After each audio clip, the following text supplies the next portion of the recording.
Assalamualaikum warahmatullahi wabarakatuh. Perkenalkan, nama saya Pipin Kusmawati. Saya adalah dosen program studi D3 Perhotelan Sekolah Tinggi Pariwisata Amarapolis Jakarta atau STIPRAM. Bidang keahlian saya adalah ilmu pangan, mengampu mata kuliah Hygiene and Sanitation pada jenjang D3 dan S1 dan gastronomi tourism pada jenjang S2. Terlebih dahulu saya akan menjelaskan mengenai salah satu mata kuliah yang saya ampu, yaitu Hygiene and Sanitation. Mata kuliah ini adalah mata kuliah wajib berbobot SKS yang diberikan selama 1 semester di program studi D3 Perhotelan STIPRAM. Dalam mata kuliah ini, mahasiswa mendapatkan pembelajaran mengenai pentingnya peranan hygiene dan sanitation dalam menjaga kesehatan diri, pangan, dan kesehatan lingkungan. Capaian pembelajaran lulusan pada mata kuliah ini adalah: 1. Mahasiswa mampu menjelaskan konsep kebersihan diri, kesehatan lingkungan, dan kesehatan secara umum. Dan yang kedua, mahasiswa mampu menyelenggarakan kebersihan makanan atau food hygiene secara mendalam. Capaian pembelajaran mata kuliah ini adalah mahasiswa mampu menerangkan kondisi sakit, kondisi hygiene, personal hygiene dan sanitation, dan konsep kesehatan lingkungan. Yang kedua adalah mahasiswa mampu menjelaskan berbagai perangkat sanitasi dalam hotel dan menilai tingkat sanitasi hotel berdasarkan form sanitasi hotel. Dan yang ketiga adalah mahasiswa mampu menerangkan bahaya pada makanan, berbagai komponen food and beverage, mendeteksi kemungkinan kecurangan pangan, dan membuat dokumen HACCP sederhana dari suatu makanan tradisional. Adapun materi yang dibahas dalam mata kuliah ini meliputi konsep kesehatan dan personal hygiene, hygiene dan sanitasi dalam seluruh kegiatan food and beverage, sanitasi lingkungan perhotelan dan lingkup pariwisata, serta mencegah penularan penyakit melalui berbagai sumber pencemaran. Teknik pembelajaran dalam mata kuliah ini adalah delivery, interaction, and assessment. Delivery merupakan penyampaian materi mata kuliah selama perkuliahan di ruang kelas dan dalam bentuk tatap muka dalam kelas. Selanjutnya adalah interaction. Interaction adalah bentuk komunikasi antara dosen dan mahasiswa selama perkuliahan berlangsung. Interaksi yang saya bentuk dalam kelas berwujud presentasi mahasiswa secara berkelompok dan ditanggapi oleh seluruh anggota kelas, tanya jawab dalam kelas, serta di luar ruang kelas melalui WhatsApp dan Google Classroom. Teknik berikutnya adalah assessment. Assessment merupakan bentuk penilaian capaian pembelajaran untuk menyatakan kelulusan dari mata kuliah ini. Assessment dilakukan 2 kali. Yang pertama adalah secara langsung di kelas melalui pengadaan kuis pada post-test di akhir kuliah pada beberapa pertemuan. Dan yang kedua adalah di akhir kuliah, di mana mahasiswa diminta untuk membuat project, membuat dokumen HACCP sederhana terhadap suatu produk pangan tradisional Indonesia.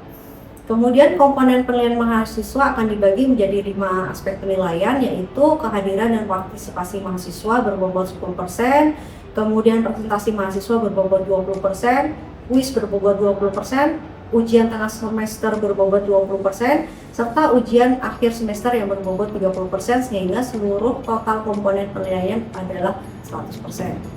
Kemudian referensi utama yang digunakan dalam mata kuliah ini adalah: pertama, kesehatan lingkungan oleh Sumantri 2015, kesehatan pangan teori dan praktek oleh Netcase 2015, dan hygiene dan sanitasi pangan oleh Rina DKK 2024. Berikut adalah situasi perkuliahan hygiene dan sanitation di kelas menggunakan metode delivery, interaction, and assessment. Mengenai pengetahuan Anda mengenai food fraud.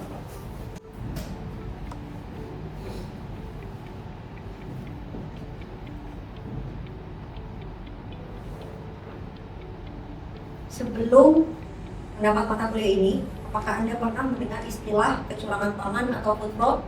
Berarti rata-rata pernah, tapi kurang paham maksudnya. Oke, berikutnya adalah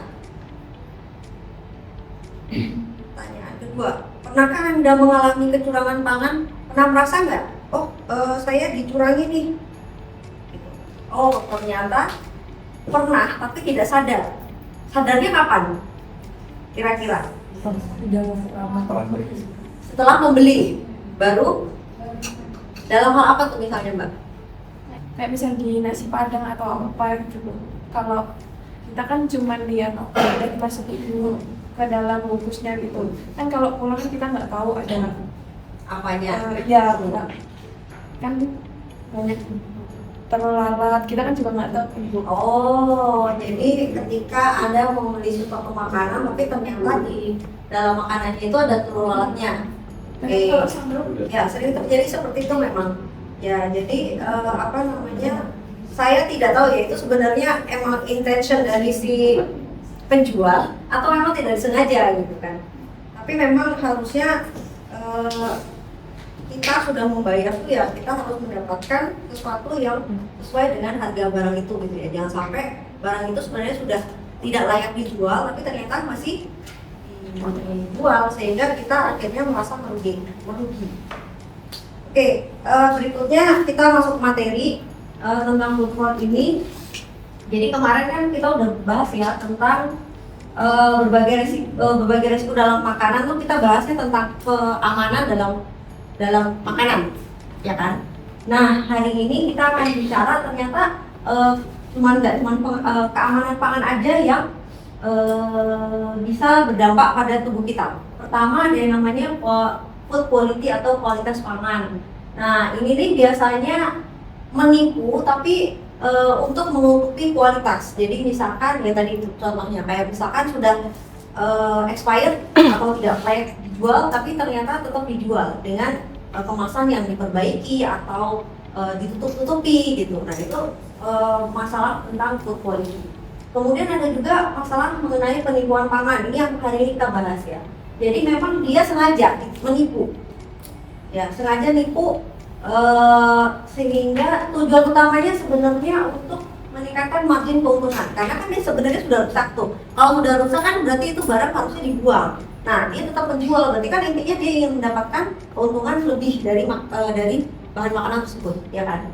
Nah, akan tetapi bisa juga sampai dampaknya keracunan. Misalkan nih, harusnya tidak boleh menggunakan pengawet makanan yang dilarang. Misalkan pengawet makanannya harusnya asam benzoat, tapi sama-sama pengawet makanan aja, mendingan formalin aja lebih murah harganya. Nah, penggunaan yang seperti itu bisa membuat orang racunan. Kemudian berikutnya ada yang namanya food safety atau keamanan pangan. Ini yang kemarin dari pertemuan ke-7 ke-8 ya 9 10 itu kita bicara tentang keamanan pangan. Bagaimana cara melindungi dan mengendalikan suatu makanan mulai dari proses sampai dengan dia diterima di tangan konsumen. Nah, dampak dari keamanan pangan ini memang kematian gitu ya, kematian atau sakit gitu ya. Sehingga ini biasanya paling rentan. Tapi ada juga yang namanya food defense atau pertahanan pangan. Ini kontaminasi yang disengaja pada daging giling dengan coating atau dengan apa sehingga mungkin dia punya niat tertentu untuk jahat kepada orang melalui makanan. Entah dia meracuni, entah dia menambah sesuatu sehingga membuat orang itu sakit secara bertahap atau bisa sampai atau langsung gitu ya. Nah ini ada yang namanya food defense juga. Jadi ini beberapa hal resiko dengan terhadap perlindungan pangan. Nah kalau food quality dan food fraud itu motivasinya adalah ekonomi. Ya. Sebenarnya tujuan utamanya ekonomi, akan tetapi kadang bisa menyebabkan kematian juga. Nah ini ada yang namanya food safety dan food defense. Berikutnya ini adalah definisi food fraud atau penipuan atau kecurangan pada pangan. Jadi setiap tindakan yang disengaja dilakukan oleh pihak operator bisnis makanan secara sengaja dengan cara menipu pelanggan tentang kualitas atau isi makanan yang mereka beli. Tujuannya adalah untuk mendapatkan keuntungan ekonomi bagi pihak mereka. Jadi tujuan utamanya adalah untuk mendapatkan keuntungan ekonomi sebenarnya. Nah ini ada beberapa kecurangan pangan di negara lain. Ternyata yang mengalami food fraud ini tidak hanya di negara kita sebenarnya. Semua negara itu menghadapi banyak produsen atau distributor yang nakal. Contohnya di Amerika itu ternyata bubuk kunyitnya mengandung timah. Kemudian melamin dalam susu bubuk. Kenapa? Karena ternyata melamin ini memiliki zat yang menyerupai memiliki gugus nitrogen yang menyerupai protein. Nah, ketika susu yang bentuknya awalnya cair berubah menjadi susu bubuk, itu kan dia melalui proses namanya spray dry. Spray dry itu biasanya akan menurunkan protein dalam susu. Nah, harusnya ditambahin dengan protein yang benar gitu kan. Nah, ini ditambahnya sama sesuatu yang berbeda. Berikutnya, bubuk kayu dalam ketumbar bubuk. Ya ini untuk biar apa ya? Biar lebih banyak kan. Karena kalau di negara lain ketumbar itu sulit didapatkan. Tapi kalau di negara kita namanya ketumbar, insya Allah nggak mahal-mahal banget lah ya. Nggak worth it untuk dicurangi. Tapi kalau di negara lain mungkin akan terjadi. Berikutnya adalah proses atau bahan tidak halal dilabeli halal. Ini sering banget nih kejadian seperti ini. Ya, entah di rumah makan, entah di suatu produk kemasan, kadang ada yang dia tuh sebenarnya tidak punya label halal karena dia belum tersertifikasi halal memang, tapi dia santorin aja di situ. Itu salah satu pelanggaran juga. Berikutnya di Australia, di hampir 20% madu di pasaran Australia itu ternyata dipalsukan dengan zat-zat yang seperti gula tebu, sirup jagung.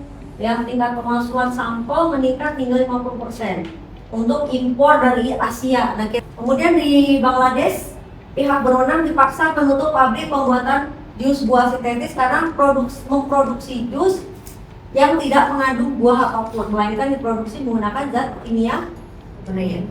Oke, berikutnya adalah di Pakistan. Jadi negara ini merupakan produsen susu terbesar kelima di dunia. Dan pihak yang berwenang sering menyita susu yang tercemar urea dan air yang terkontaminasi. Berikutnya Cina. Jadi kolaborasi antara ilmuwan Cina dan Italia melakukan tes DNA terhadap 153 sampel dari 30 merek filet ikan panggang dan menemukan bahwa 58% sampel diganti dengan spesies ikan lain. Kemudian untuk Taiwan, pimpinan sebuah perusahaan pengolahan makanan itu dihukum karena mencampur minyak sawit kualitas rendah dengan minyak murah lainnya lalu mengambilnya sebagai minyak zaitun kualitas tinggi. Berikutnya adalah pemalsuan pangan di Indonesia. Ada dilution, substitution, concealment, mislabeling, unapproved enhancement, counterfeiting, dan grey market. Nah, ini adalah penjelasannya. Jadi dilution adalah pengenceran. Pengenceran itu tujuannya tadi kayak minyak zaitun atau minyak yang lain, minyak wijen misalkan. Itu sebenarnya itu persentase minyaknya itu dicampur dengan berbagai macam. Tidak dikatakan pemalsuan apabila dia ditulis di situ. Dituliskan berapa persen dia menggunakan itu. Tapi kalau dia tidak menuliskan, berarti dia bermaksud memalsukan gitu. Jadi dia harus jujur, produsen harus jujur. Berikutnya adalah penggantian. Contohnya adalah melamin dalam susu bayi. Kemudian produksi saus tomat tapi dia menggunakan tomat yang busuk atau dia menggunakan ditambahkan dengan suatu barang lain. Misalkan contohnya adalah pepaya. Ada yang digunakan ya penambahan pepaya yang udah tua gitu untuk membuat volumenya lebih besar. Berikutnya concealment atau penyembunyian. Jadi untuk mengelabui keadaannya yang sebenarnya adalah kualitasnya rendah. Contohnya cabai hijau diwarnai dengan warna merah. Kemudian ada juga kadang semangka disuntik dengan pewarna air. Jadi sebenarnya tuh semangka yang gagal, nggak bisa panen misalkan. Atau enggak dia dicabut atau dipotong ketika dia masih belum matang. Kemudian berikutnya adalah mislabeling atau salah label. Ini sebenarnya bukan salah dalam arti nggak sengaja salah, enggak. Tapi memang ini disengaja untuk salah. Ya, contohnya adalah yaitu tadi minuman sari buah ditulisnya sari buah apel, padahal ternyata air dikasih gula, dikasih perisa apel, dikasih pewarna seperti coklat gitu, sehingga itu dinamai sebagai sari buah apel, padahal tidak. Itu salah satu bentuk mislabeling atau label halal tapi tidak asli. Dia mencatut labelnya orang lain, produk lain gitu ya. Yang akhirnya ya sebenarnya tidak asli. Berikutnya adalah pemalsuan atau expired date. Pemalsuan expired date. Jadi misalkan dia itu sudah expired sebenarnya, tapi labelnya dihapus, kemudian diganti dengan label yang baru. Itu contohnya, itu jahat juga ya. Kemudian penggunaan boraks dalam pembuatan bakso. Ini contohnya adalah unapproved enhancement. Unapproved enhancement itu adalah penguat ya. Enhancement itu penguat. Jadi unapproved itu sesuatu yang tidak diizinkan sebenarnya. Contohnya penggunaan boraks dalam pembuatan bakso atau penggunaan rodamin B sebagai pewarna merah, ya kan? Nah ini dampaknya ini nggak cuman nggak cuman secara ekonomi, tapi ternyata dia bisa mengakibatkan keracunan atau kanker, bisa mengakibatkan kanker. Kemudian berikutnya adalah counterfeiting atau pemalsuan. Nah, contohnya counterfeiting ini adalah sesuatu yang mahal tapi ditiru,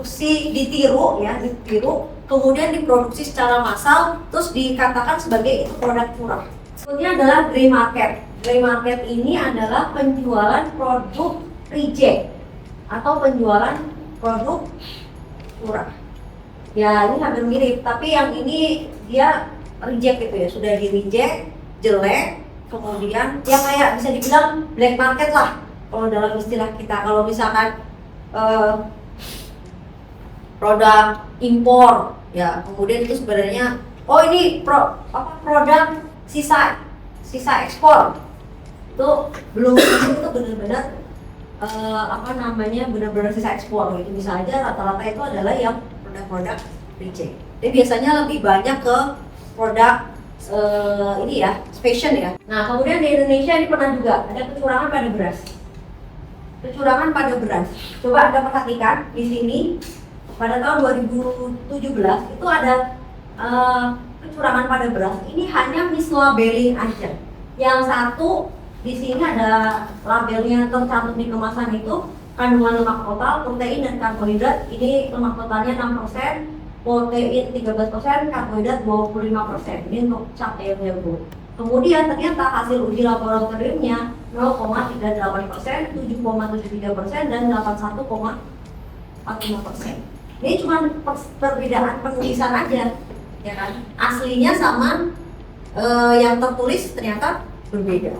Tapi dampaknya ini benar-benar langsung ditarik dari peredaran lah istilahnya, dari pasaran langsung ditarik. Jadi sebenarnya dia itu membuat seolah-olah berasnya itu beras shirataki. Tahu beras shirataki? Tahu ya? Beras shirataki harganya berapa per kilo? 200-an. Ya, 200-an. Dia dengan misalkan nih, dia tulisannya seperti ini, dia jual dengan harga 100.000, orang bakal memilih ini. Karena dikiranya ini beras shirataki. Gitu loh. Nah, itu mereka itu memang menargetkan orang-orang yang memiliki masalah kesehatan, gitu loh. Jadinya akhirnya mereka menjual dengan harga yang jauh lebih tinggi, padahal sebenarnya dia tidak memiliki itu, gitu.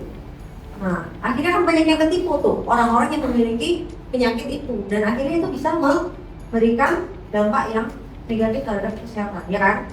Nah, berikutnya pada tahun 2025 ini baru tahun lalu, ya. Ternyata terjadi kecurangan 212 merek beras oplosan yang sehingga bisa merugikan rakyat hingga 99 triliun per tahun. Berikutnya, kecurangan pada minyak goreng. Ada daftar 7 perusahaan yang mengurangi volume minyak kita di Surabaya. Kemudian beras, padahal ditambahkan minyak putih. Ya. Kemudian tahu, kadang dikasih formalin. Karena tahu ini kan biasanya cepat rusak kan? Palingan di dalam suhu kasar selama 2 hari itu udah berbau. Kemudian berikutnya adalah ayam. Ayam kadang disuntikan formalin oleh para penjual yang tidak bertanggung jawab. Ayamnya belum laku, akhirnya disuntikan formalin, dijual lagi besoknya. Kemudian seperti itu ya. Dan manusia dia tidur. Kemudian ini kan ditambah dengan formalin, ini tadi sudah saya jelaskan ternyata dari esnya ya. Berikutnya mie basah tambah formalin, bakso dikasih formalin atau boran. Kemudian gorengan katanya sering tambahkan plastik. Berikutnya ada kecurangan pada nugget, otak-otak ikan, pempek, somai dan kawan-kawan yang menggunakan ikan ya, atau daging ayam. Kadang ada yang menggunakan ayam, misalkan ayamnya yang tirai. Atau ada juga yang otak-otak dia menggunakan ikan-ikan yang jelek, udah mau mendekati busuk. Berikutnya beberapa pewarna tekstil pada makanan. Adanya namanya rodamin B. Rodamin B ini biasanya ada di ini sosis, kerupuk, terasi juga. Kemudian rodamin B juga kadang ada di dalam lipstik. Ya, jadi hati-hati yang membeli lipstik benar-benar dipastikan itu tidak masuk dalam daftarnya BPOM, larangan BPOM. Berikutnya ada methanol yellow. Methanol yellow ini adalah pewarna biasanya warna kuning dan biasanya banyak digunakan pada tahu, kerupuk, dan mie. Nah, bagaimana dengan perlindungan pangan di Indonesia? Apakah ada? Ada nggak? Ada. Nah, sebenarnya yang melakukan pengawasan itu sebenarnya adalah siapa? BPOM. Yang mengawasi kecurangan pangannya adalah BPOM. Tapi BPOM ini kerjanya banyak miliar. Mereka harus melabeli makanan. Kemudian ada yang juga diawasi selain makanan adalah obat tradisional, alat kesehatan, kosmetik, narkotika, dan minuman keras. Jadi semuanya tuh diawasi oleh BPOM. Sehingga memang pekerjaannya banyak dan BPOM itu tidak ada di setiap provinsi, ya kan? Sehingga yang di Jogja ada sih. Cuman maksud saya itu personelnya untuk mengawasi sebegitu banyaknya jumlah makanan nggak akan.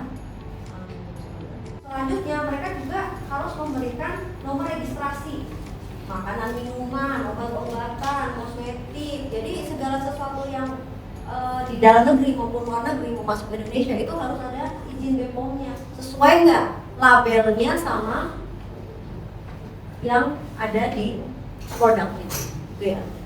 Kemudian melakukan juga uji laboratorium terhadap sampel makanan, diantaranya uji komposisi gizi.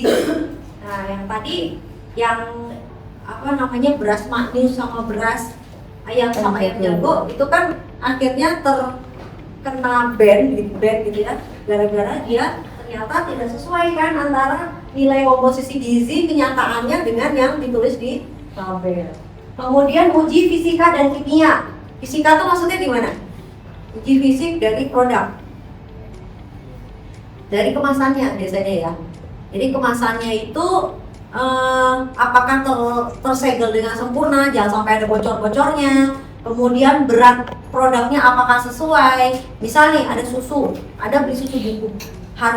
Tulisnya ternyata 200 gram, tapi ternyata kenyataannya adalah cuma 190 lah. 10-nya kemana? Nah, ini kan berarti dia dalam bentuk mencurangi ya.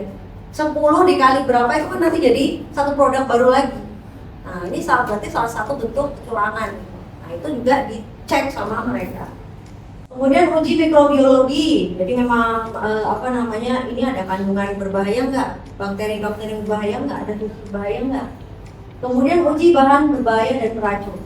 Nah, misalkan warnanya merah, oh dicek rodamin B, positif nggak? Misalkan warnanya kuning, oh ini coba dicek fentanyl yellow, ada nggak kandungannya? Misalkan. Ini ada 10 nomor. Lupa please. Sesuatu yang tidak wajib ada dalam kemasan, itu apa? Oh betul, banyak yang bisa nih. Benar ya, jadi gambar atau foto produk itu tidak wajib ada dalam label, karena kadang labelnya udah transparan, jadi nggak perlu dikasih foto produk gitu ya. Sebuah pepaya yang belum matang, dikarbit sehingga kulitnya jingga, tetapi ternyata di dalamnya belum matang. Itu merupakan kecurangan apa? Nah, yang dioplos dengan beras kadaluarsa adalah contoh kecurangan apa? Ya, dilution ya. Jadi dia diencerkan, jadi bukan dalam arti cairan kan sebenarnya, tapi dia ditambahkan sesuatu yang sama tapi dengan kualitas yang berbeda. Saus tomat ditambah dengan buah pepaya merupakan bentuk kecurangan substitution ya, karena diganti dia.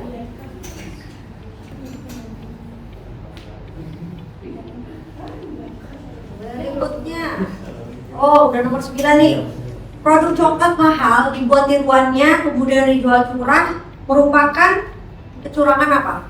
Ya, brand market itu kalau dia produknya reject, counterfeiting, jadi pemalsuan dia, jadi ditiru. Gitu ya. Kalau brand market tuh emang produknya sama, tapi dia udah di reject. Berikutnya yang terakhir, produk reject atau kadaluarsa dijual kembali merupakan bentuk kecurangan apa? Yang paling nempel yang itu ya. Oke. Demikian deskripsi singkat dan cuplikan proses pembelajaran pada mata kuliah yang saya ampu. Semoga dapat memberikan gambaran mengenai kinerja pengajaran saya pada mata kuliah Hygiene dan Sanitasi di program studi D3 Perhotelan Sekolah Tinggi Pariwisata Ambarukmo Yogyakarta. Saya ucapkan terima kasih kepada pimpinan Sekolah Tinggi Pariwisata Ambarukmo Yogyakarta, rekan-rekan sejawat dan mahasiswa. Mohon maaf jika ada kesalahan dan kekurangan. Wassalamualaikum warahmatullahi wabarakatuh.